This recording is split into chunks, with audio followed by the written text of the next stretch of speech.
Attorney Jonathan Elson, reminding you that if you've been injured in an auto accident, it's important to have somebody on your side. When you need a lawyer, then you need Nelson. In 2013, Senator Chuck Schumer was quick to condemn Republicans for using a government shutdown as leverage. He called it political hostage-taking and said it wasn't the time or place for negotiations. They think threatening a government shutdown, holding the full faith and credit of the U.S. hostage, is the place they have the most leverage. Now, we agree. They want to keep debating Obamacare, fine. But there's a time and a place for everything. It's called the election of 2014. Republicans should train their efforts at 2014. But to hold everything hostage, which in this kind of government set up by the founders they can do, it's wrong substantively, it's wrong politically.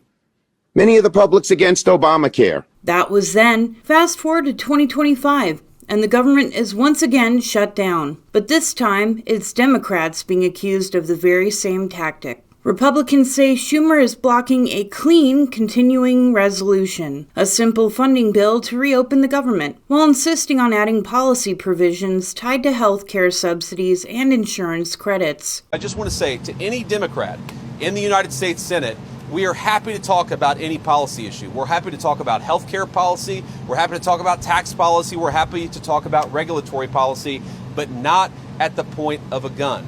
You do not get to take the American people's government hostage and then demand that we give you everything you want in order to pay our air traffic controllers. It's a ridiculous set of demands. Let's reopen the government and then let's sit down and talk about how to compromise on policy for the American people. Critics call that a double standard, noting that in 2013, Schumer warned against using shutdowns to force policy changes, the same strategy he's now pursuing. But Schumer and his allies argue the difference lies in purpose, saying today's talks protect essential programs, not partisan goals. Republicans do not even want to talk about fixing health care. Americans are on the brink of a health care crisis unlike we have seen in our lifetimes.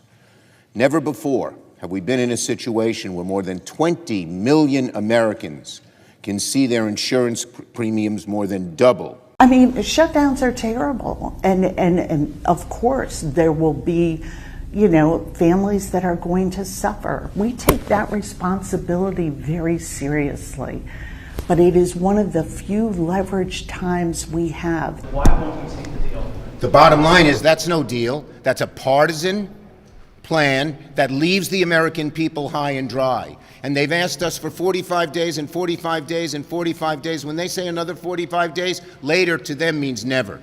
We have to get them to the table and negotiate with us now. Republicans control the House, the Senate, and the White House. Frankly, this is our only moment of leverage. Still, the optics are hard to ignore. 12 years ago, Schumer said government funding should never be held hostage. Today, his opponents say, that's exactly what he's doing. Whether it's hypocrisy or just politics coming full circle, the shutdown debate has brought an old argument back to life, with Senator Schumer now contradicting his own words.